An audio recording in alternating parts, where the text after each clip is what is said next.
8 பேர் தலித் அமைச்சர்கள் வந்து இந்த அமைச்சரவையில் இருக்காங்க. வரலாறுலேயே வந்து அந்த மாதிரி இல்லை. இப்போ நாங்கள் சமூக நீதி ஆட்சி தரோம் சொல்கிற திமுக ஆட்சியிலே அது இல்லை. தமிழக வெற்றி கழகத்தின் ஆட்சியில் வந்து அது இருக்கு.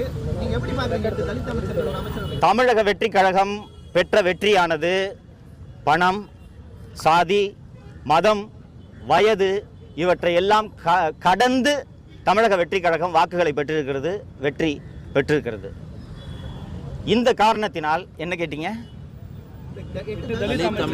இந்த காரணத்தினால் தமிழக முதல்வர் திரு விஜய் அவர்களுக்கு இந்த சாதிக்கு பிரதிநிதித்துவம் கொடுக்க வேண்டும், இந்த சாதிக்கு அமைச்சர் பதவி கொடுக்கலன்னா இந்த சாதி ஜனங்க கோச்சுப்பாங்கன்ற அச்சம் திரு விஜய் அவர்களுக்கு துளியும் இல்லை என்று நான் கருதுகிறேன்.